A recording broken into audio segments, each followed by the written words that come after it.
would have made a lot of sense just because of how short-ranged Ultra Prime is generally. And it also then offers you a lot of protections in many different ways, right? Small difference between Pays and Missing's flash times. They flash at the same time level 1. So Pays has Cosmic Insight. Waco did not have Cosmic Insight. No, he did not. And he hooked RosieLove out of the dash. Oh, that is so tragic It's a for little bit rough, and Junhao's in the area now. Maokai, he's not easy to dive, but this Maokai might be on the easier side of the spectrum for sure. He's going to look for a recall. Junhao should just about see him, and he does. He's going to interrupt it. Sleep options there. Do it late. Zhang has already popped the dominance, so he's got to go in now and execute. Flash does not come up in time. The damage is clean. Junhao and Zhang walking all over them like they did in the first game. Yep, getting scouts. Flash there, not too bad, as Missing will be spotted out on this ward. And Scout's teleported here, and he's got the Eclipse, so he's got a lot of damage. Good flash by Zhang, sidestepping the root from Xun as well. So Zhang evades danger once again. Unfortunately, does have to give up his top turret. However, the rest of Ultra Prime are completely invested on the bottom tier 1. And if they can just get another minion wave pushed in, they should be able to beat them to the punch. Yeah, this is totally Ultra Prime's objective to claim. Nicely done by Ultra Prime to be able to compete for first brick. And now JDG, really? We got a minute and change before we get our second dragon of the game, as rest of JDG are doing a pretty successful job of bullying Ultra Prime out of that bottom river and using the priority of Pays in the mid lane, get an extra bit of chip damage. Oh, RosieLove really wants to send it on the Xun, forcing his flash out. RosieLove is a little far, and he doesn't get a chance to battle dance away to safety. And that forces Saber's own fate sealed. Now Ultra Prime are down a bunch of engage tools for this upcoming dragon. Yeah, and there's no way Ultra Prime are contesting this. I feel like it's going to be really rough. RosieLove is so much of their engage. Saber no ult as well. Finding such creative flanks gave so much space to Ultra Prime to take over these fights, and I think you can tell that RosieLove is still trying to find those flanks and be creative, and unfortunately, you know, you're playing against a team who has pretty much really locked in, and they're much more synced up than what we saw out of the Demacia Cup performances just a month ago. So, that rocket. You know what? I think I know what the answer to your question is. Oh, yeah? And it's whether or not they purchased Lucid Boots. I was going to say Seekers, but that also works too. Seekers is a good indicator. Teleport's coming down, Herald's going down. So JDG, will they get it, and will there be a fight after the fact? 1400, RosieLove is in. 1100, can Xun secure it? Yes, he does. Zhang is on the left side trying to route out the plant lady, but Junhao is in trouble because the rest of JDG have collapsed on the bottom side of the map. Back onto the top side of the map. Zhang almost has taken out Xun, gets one more dash in, and takes out Plant Lady herself. JDG losing out on the support as well in the trade, but at least for them, they got the Rift Herald, and that does secure the feats of strength. Yep. Do indeed. I think they had it from that Mountain Dragon, but either way, Herald secured, and they're going to be able to use it probably on the mid lane tower to break that one open if I had to wager a guess. Saber will pick up this tier 1 rather on the top side. A messy fight for JDG, and very Zhang relatively ahead, and we got, it's not Lucidity Boots, Merc Treads, but we do have a Seekers here, Jamada, so I'm expecting the next time Junhao's got that flash button up and available, Q flash on the multiple people. It's going to be a lot of them going to sleep. Save me! What Herald is saying. Herald doesn't even get the damage on the charge off. A little bit unfortunate, but I do like the point out there of that Seeker's arm guard from Junhao. Now, look, I'm even going to add on top of all of the points he made about Junhao and the potential for Lilia to have a good game here, is that even with the Seekers, I've still seen Lilia's not look that aggressive. Oh, no. Plays. So, track him with a massive amount of eagerness. He doesn't have flash right now for this fight, as Hextech Dragon is spawning up, and you would expect that Ultra Prime do not want to give this one up for free. They've already given up the first two. Teleport coming in. Scout arrives to the mid lane. Decent E onto Xun, but good God, Saber just got blown up. And Pei's got the resets rolling, so you do not want to mess with an excited Jinx as Pei's runs back into the river. Dragon control surely on the side of JDG Ultra Prime. I think the best that they can do is just try and jockey for mid control and priority and threaten this tower. I mean, I don't even think they're going to be able to threaten the tower, though, because Dragon's already dead. They just have to rotate out, so... Dang. One measly Raptor camp is going to be pretty much all that they can get. Maybe because that Blast Cone's there, you get the Krugs as well. But, yeah, it kind of sucks, though. I mean, JDG are resetting. They are not respecting this Atacon timer. Teleport's coming down here. Or Saber. So JDG are going to rotate over because this Atacon buff does not die. It does not die quickly. Look so where Rosie Love is. He's waiting. He's waiting for JDG to enter, and now he's going to try to look for Shun that gets his flash out. So the engage now turns right onto the front line of JDG. Missing could be the first one to fall, but Saber gets burned out once again, and Pace gets the resets, and he's excited, and he's rolling through every single member of Ultra Prime. Good night. It was a nice attempt to use the Otacon to bait them in, but JDG just played it way better than they expected, and this Otacon is now gifted freely. I mean, honestly, I don't even... Saber is, and at that point, Paige just gets to play the game for free. Scout was already dealing with the Renekton as was, so... JDG... We were talking about how this game is competitive, right? Even though that Dragon fight wasn't really much of a fight before.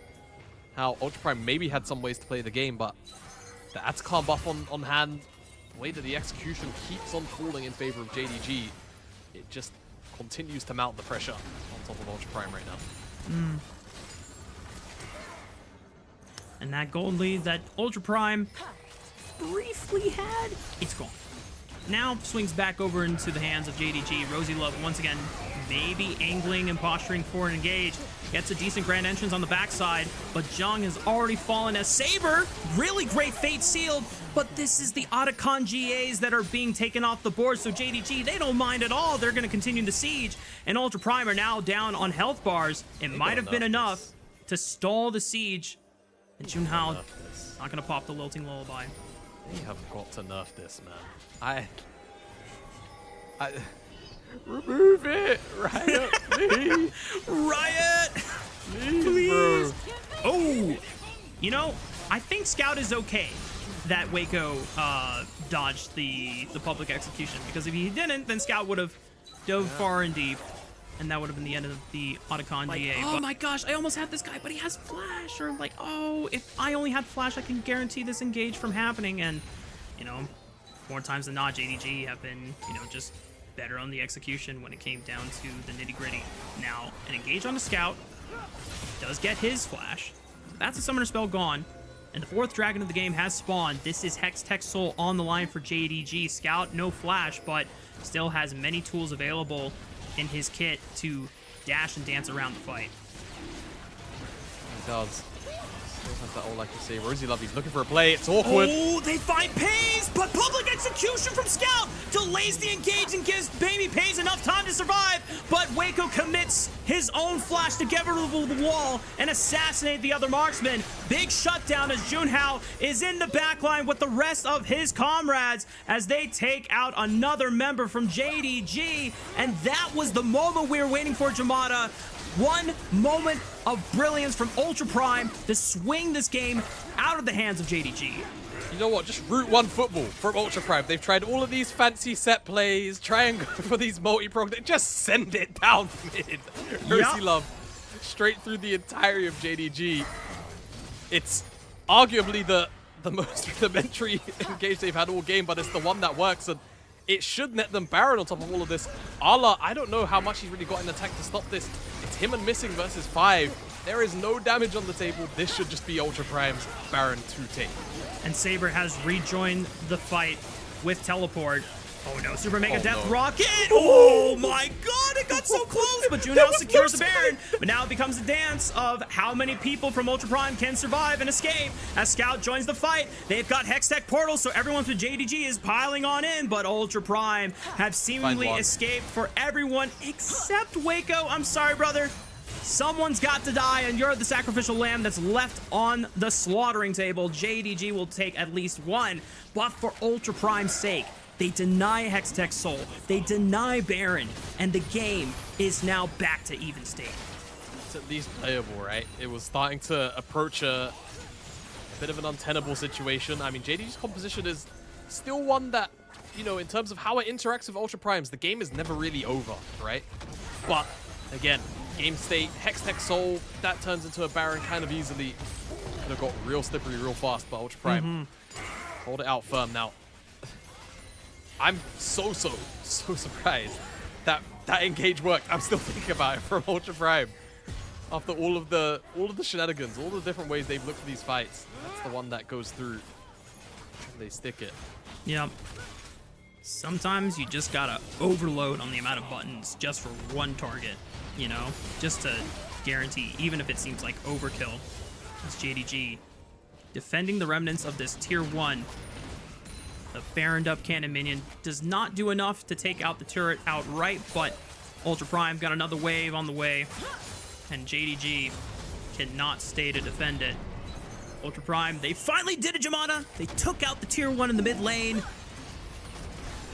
It's not game defining, but damn it, I'm gonna be happy for one thing for Ultra Prime.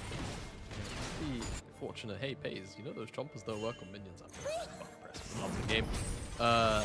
That's going to be tier 2 down here as well. Scout can't stop this from happening. So a lot of gold swung into the pockets of Ultra Prime yet again. And when you kind of zoom out as best they can, because they know if they can get vision, they can set up and kind of just keep an eye on Rosie Love. That's the important thing, and that's why they're kind of sticking together, trying to track where the support could be right now. As teleports coming through from Saber. And Ultra Prime, they know this dragon is crucial. Rosie Love's going to get spotted on vision here, and that's really important for JDG. They need to know where this guy is 24/7. Just to make sure that pays too much danger. Speaking of danger, looking for Jung. Just want to point out I was completely wrong on the dragon timer. I thought it was 3.5 minutes. It just spawned, so it's up now. It's up now. Oh, my bad. Ooh, good hook. Looks for Junhao. He's gonna pop the Zonias, and he's forced to flash away, so he can't use his ultimate proactively. He's gonna get one Lilting Lullaby onto Pays, and he takes a quick nap before he cleanses it, and now the jungler from Ultra Prime is gone. Super Mega Death Rocket doesn't get that much damage off of it, but Waco is in so much pressure that he's forced to pop the Featherstorm. John goes for a flash-in, desperate play, and he pops his GA, takes one support with him, but he's got to deal with the rest of the squad from JDG, and he's not lasting that much longer. Saber, no, not today. Fate sealed. He sealed his own fate by trying to tango with the one and only Pays, as he just blasts him back to the next century. Yeah, great flash from Paige. Just that minor bit of repositioning there probably saved him. Saber ultimate doesn't actually even go off. We see the animation comically. Still dies. Looks like he has it by the HUD standards. And that will be Hextech Soul going over to JDG. Spoke about it 5 minutes ago. That dragon went over it up, and the dive forward from Jung. Just a little bit too far forward, considering you're doing it for missing, though I'm not sure if you could really get out, considering where Arla was anyway. So 1-for-1 still feels fine. As we come out of replay, people are dying. Yep, Jamada, and they've already lost 2 on the side of Ultra Prime, and another Lilting Lullaby is all too late as JDG take a quick power nap. They're back up and refreshed, and there's no jungler to contest them for this Baron, so this objective is easily in their hands, and I think JDG are just a couple fights away of finishing out this game. Yeah, should be indeed. I think Baron, Hextech Soul, it's going to be 2 of Bearing. We're looking at game 3. Ultra Prime, and to see what's going on if they're out of vision resources, and unfortunately, when the only resource of vision you have is champions, that is how things are going to unfold for you. JDG pick those up, and now they have Baron. Pick up this tier 2 on the top side, and you'd really love to see them crack open the base with this much power with the buff. 2.5 minutes. They're going to take a reset now, and I imagine they will start to siege up through mid, through bot, and look to get as much damage done as possible.